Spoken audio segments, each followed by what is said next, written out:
At some point during your spiritual evolution, perhaps following a profound revelation or personal crisis, something transformed within you. The veils lifted, the repetitive cycles became visible, the chaos faded, and then emptiness. Initially, this felt liberating, perhaps even exhilarating. Yet gradually, that profound sense of purpose simply evaporated. Not suddenly, not catastrophically, quietly, as though your inner essence dimmed life's intensity and never restored it. The striving ceased. The investment dissolved. Not in a careless manner, simply in that hushed existential resignation sort of way. The inquiry began echoing more insistently. Why does numbness accompany finally perceiving reality? Peculiar contradiction exists here. We anticipate spiritual enlightenment will fuel our enthusiasm. Yet for countless individuals, particularly the profoundly reflective souls, the sensitive ones, the truth seekers, it produces the reverse effect. It drains us. I recall conversing with someone close, incredibly intelligent, spiritually conscious, devoted to all the essential texts, Eckhart Tolle, Alan Watts, Krishnamurti. Following an intense awakening after her existential crisis, she understood it. She explained how she penetrated the facade of personal identity, self-importance, pursuing worldly achievement. Still, 2 months afterward, she lay gazing upward, struggling to rise from bed. She confided, "Previously I wept over insufficient accomplishment. Currently I'm indifferent about doing anything whatsoever. I assumed awakening would energize me, not abandon me like this." Carl Jung, the pioneer of depth psychology, referenced this post-enlightenment haze decades earlier. He avoided fashionable spiritual terminology, yet comprehended what occurs when hidden aspects become revealed. Jung stated, "Enlightenment arrives not through visualizing luminous beings, but through bringing the darkness into awareness." That resonates profoundly until you grasp its implications. Awakening isn't the destination. It's the commencement of a psychological dissolution, the dissolution of your previous identity. The frameworks providing life's significance, aspirations, professions, connections, your temporal perception itself, all crumble. Yet here's the complexity. Jung would emphasize your self-concept hasn't vanished. It's disoriented. It surrendered its navigation, and lacking fresh direction, drive evaporates. Therefore, it's not depression or vanished ambition. You're simply in transition. You've emerged from something, though you haven't emerged into something new yet. But before we continue, make sure to like this video, share it with people who might appreciate it, and write in the comments which city you're watching our YouTube channel from. Yet here's where this becomes captivating and profoundly misinterpreted. What you're experiencing presently isn't collapse. It's neither depression nor anxiety in traditional definitions. It's something primordial and holy. Jung actually cautioned that contemporary society evades this stage completely, this holy intermission, this emptiness, this liminal space. He considered it vital for genuine individuation, the evolution toward your true self. Though nobody mentions this phase, correct? And that's precisely what we'll explore next. What's actually transpiring in your consciousness following awakening, and how this motivational absence might constitute the most significant spiritual transformation you've encountered if properly understood. Before proceeding, if you're someone who enjoys intellectual expansion and investigating life's hidden dimensions, remember to subscribe to Fractal Wisdom. This platform exists to reveal the concealed and assist those traveling the unconventional path of awakening. So if you've been drifting in that post-awakening haze, questioning where your vitality disappeared to, no, you're not losing your mind. You're undergoing a psychological transformation most cannot articulate. A shift so profound it doesn't merely adjust your cognition, it restructures your fundamental operating system. All those objectives you previously pursued, the task lists, the strategic plans, the productivity culture soundtracks, they don't inspire you anymore.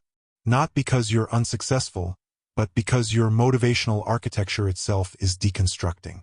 And Carl Jung anticipated this long before it became social media content. Let's examine this closely. Throughout most of your existence, your drive originated from your ego self, the identity you believed yourself to be.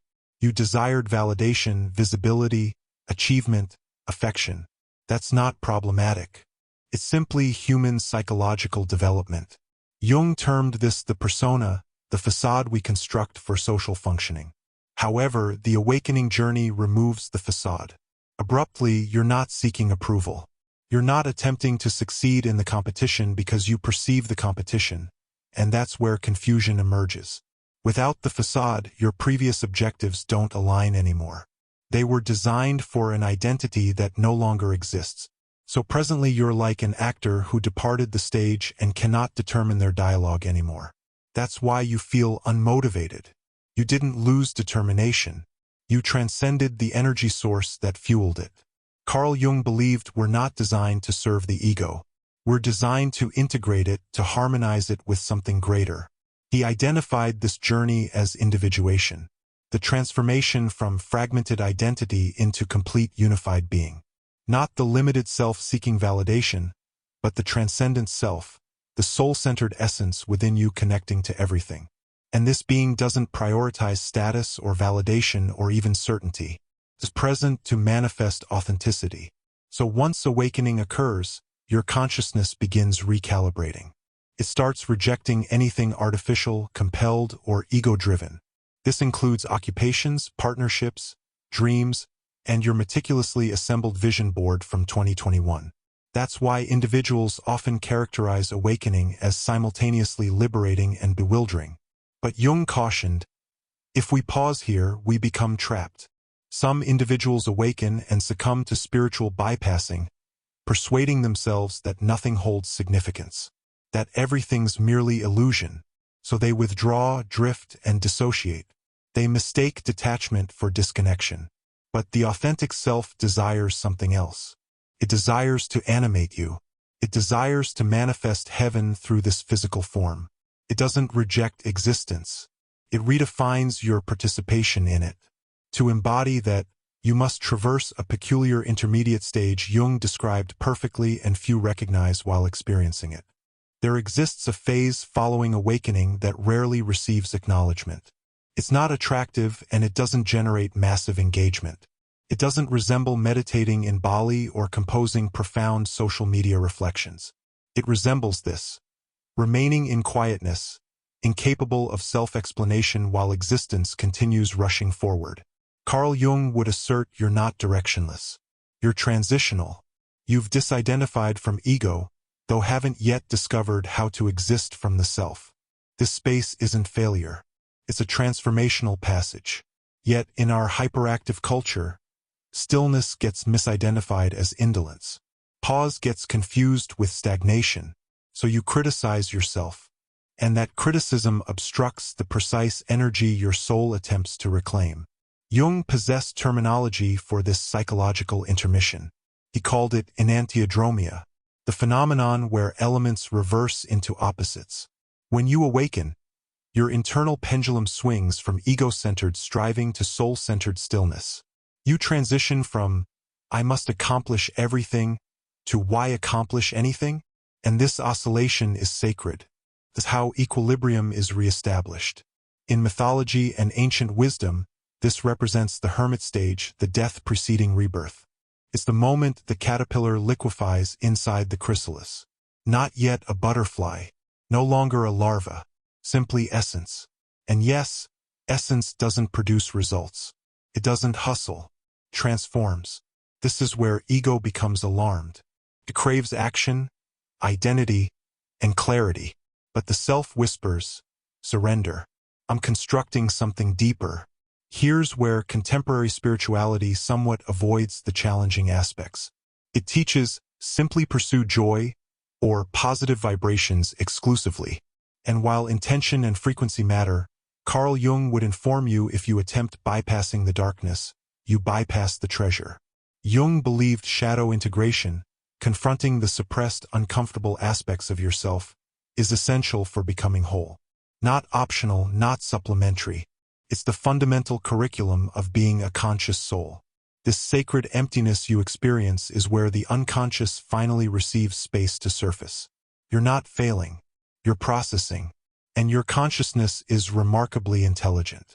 It will suspend your motivation, your drive, even your access to understanding intentionally. So you're compelled to feel, observe, and reclaim what you've concealed. That's the genuine work. And here's the beautiful paradox.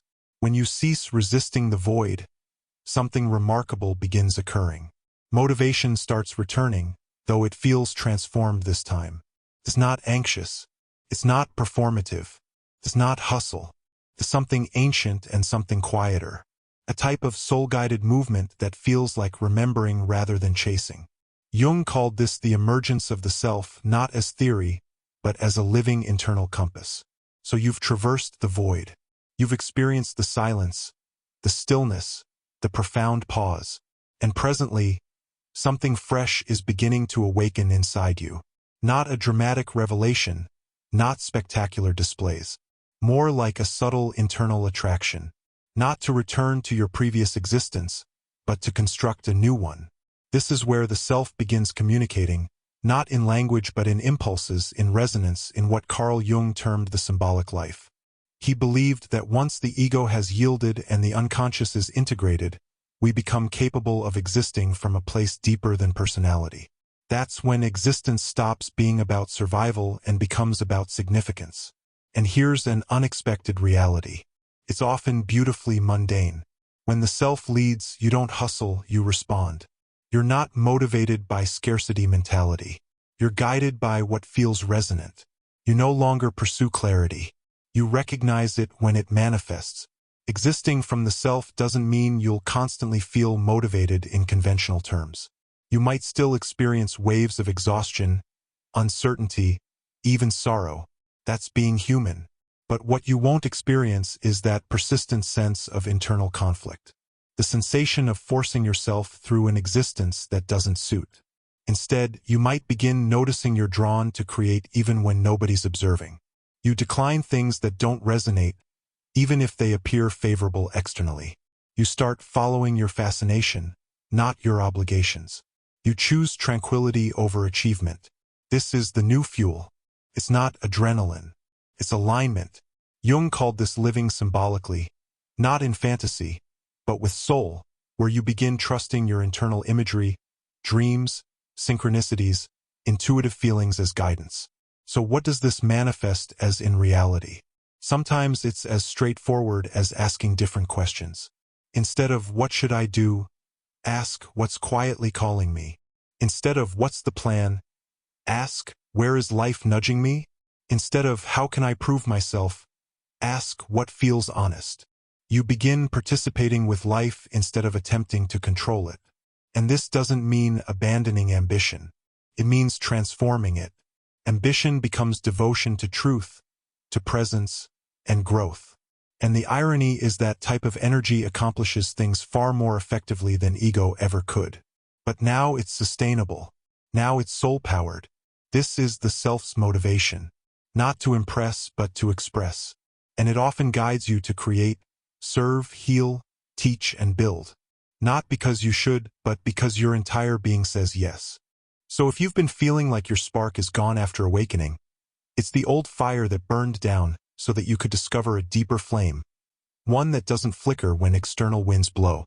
Carl Jung didn't promise an easy path. And if you're here listening to this, you're already walking that path. It's not about recovering your old motivation. It's about discovering a new one rooted in wholeness, not performance. This isn't the end of your awakening. It's the beginning of your becoming. If this spoke to you, if it helped you name something you've been silently navigating, drop a comment below. I'd love to hear what this journey has felt like for you. And if you want more content like this, where we explore psychology, soul, and self-awareness in ways that actually make sense for real life, make sure to subscribe to Fractal Wisdom. Because awakening isn't the end of the story. It's where the real story begins.